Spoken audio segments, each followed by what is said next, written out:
Praise the Lord. आप सभी का मैं आज के YouTube वीडियो में स्वागत करती हूँ प्रभु यीशु मसीह के नाम से। और आज 5 ऐसी आवश्यकताओं को देखेंगे जो हर एक प्रार्थना में होनी चाहिए और जो प्रार्थना को कंप्लीट करती है, संपूर्ण करती है।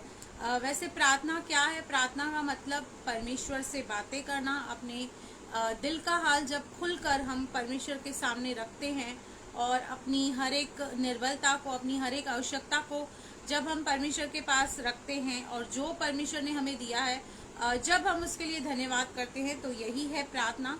सबसे पहला इंग्रेडिएंट, जैसे एक रेसिपी को बनाने के लिए कुछ ज़रूरी इंग्रेडिएंट्स होते हैं, कुछ ज़रूरी ऐसे सामान और पदार्थ होते हैं और उसके बिना वो रेसिपी बन नहीं सकती। उसी तरह एक प्रार्थना भी अधूरी है अगर जो ये सारी चीज़ें उसके अंदर ना हो। तो 5 आपको ऐसी चीज़ें बताऊंगी जो आपकी प्रार्थना में मौजूद होनी चाहिए ताकि आपकी प्रार्थना डायरेक्ट परमेश्वर तक पहुंचे, डायरेक्ट स्वर्ग तक पहुंचे। तो सबसे पहला जो इंग्रेडिएंट हमें चाहिए प्रार्थना को स्वर्ग तक पहुंचाने के लिए, वो है विश्वास। क्योंकि वचन कहता है कि विश्वास के बिना परमेश्वर को प्रसन्न करना अनहोना है। परमेश्वर के पास आने वाले को यह विश्वास करना चाहिए कि वह है और अपने खोजने वाले को प्रतिफल देता है।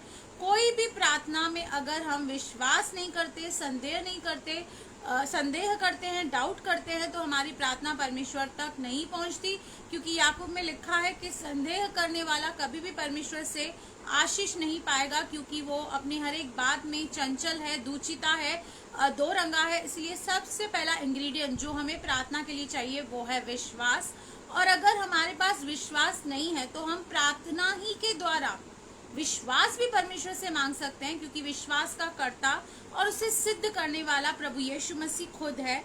तो सबसे पहला इंग्रेडिएंट है विश्वास।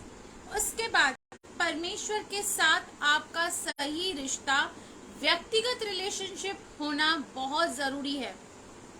आप ये कहेंगे कि मेरा पति मेरे लिए प्रार्थना करेगा और मेरे जीवन में कार्य हो जाएगा, या मेरे बिहाफ पे कोई और प्रार्थना करे और मेरे जीवन में कार्य हो जाए, ये भी हो सकता है। पर सबसे ज्यादा परमेश्वर ये चाहता है कि आपका उसके साथ व्यक्तिगत और पर्सनल रिलेशन हो। जब तक आपका वो व्यक्तिगत और पर्सनल रिलेशनशिप परमेश्वर के साथ होगा नहीं, तो आपको आपके प्रेयर में वो कॉन्फिडेंस नहीं आएगा। क्योंकि जैसे यूहन्ना 15:7 भी कहता है, यदि तुम मुझ में बने रहो, मेरी बातें तुम में बनी रहे, तो पिता से जो मांगो वो तुम्हारे लिए हो जाएगा। और ये तब होता है जब एक रिलेशनशिप, एक बॉन्ड होता है हमारा परमेश्वर के साथ।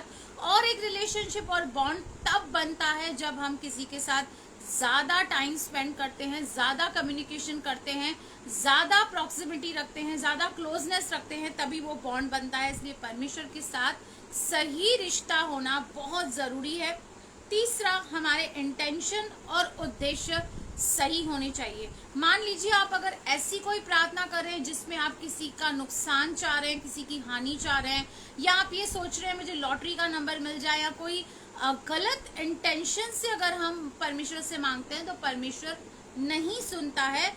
क्योंकि याकूब 4:3 कहता है, तुम मांगते हो तुम्हें मिलता नहीं है, क्योंकि तुम बुरी इच्छा से, बुरी लालसा से मांगते हो ताकि अपने भोग विलास में उसे इस्तेमाल करो। तो परमेश्वर ऐसी प्रार्थनाएं नहीं सुनता जहाँ पे आपके इंटेंशंस क्लियर नहीं है, जहाँ पे आपके इंटेंशन अच्छे नहीं है। आपके जो उद्देश्य हैं वो बिल्कुल क्लियर होने चाहिए, विथ लाइन अकॉर्ड परमेश्वर के वचन के अनुसार होने चाहिए, तभी हमारी प्रार्थना स्वर्ग तक पहुंचती है।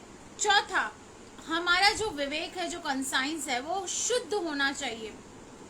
क्योंकि परमेश्वर चाहता है कि हम जब परमेश्वर से प्रार्थना करें तो हम वो कंप्लीट ट्रांसपेरेंसी के साथ परमेश्वर के पास आएं। क्योंकि परमेश्वर से हम वैसे भी कुछ भी छिपा नहीं सकते, उसके आगे सारी चीजें खुली और बेपर्दा हैं। इसलिए शुद्ध विवेक मतलब हमारे विवेक और कॉन्साइंस के अंदर ऐसी कोई बात नहीं होनी चाहिए। एक क्लियर कॉन्साइंस के साथ शुद्ध विवेक से हमें परमेश्वर को अप्रोच करना है। 5वीं बात है कि हमें जो प्रार्थना करनी है वो परमेश्वर की इच्छा के अनुसार करनी है। जैसे यूहन्ना 5:14 और 15 में भी कहता है, यदि हम उसकी इच्छा से मांगे तो वो हमारी सुनता है।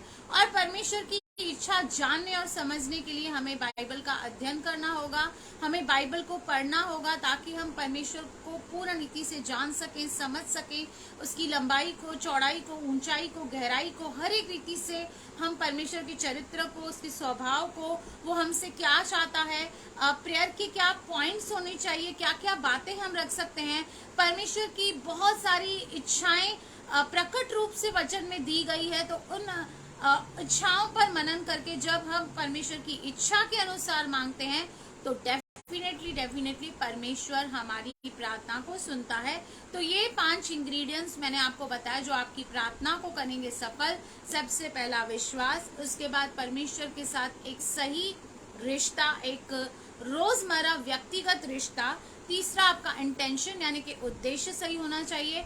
और जब आप परमेश्वर के पास आए, जब हियाव बांधकर आप उसके अनुग्रह के सिंहासन के पास आए, तो आपके विवेक के अंदर, आपके जहन के अंदर कोई भी बुराई, कोई भी मलिनता ना हो। एक शुद्ध विवेक के साथ आप परमेश्वर के पास आए। और 5वीं बात, परमेश्वर की इच्छा के अनुसार प्रार्थना करें, ताकि परमेश्वर आपको उस प्रार्थना का जवाब जल्द से जल्द दे।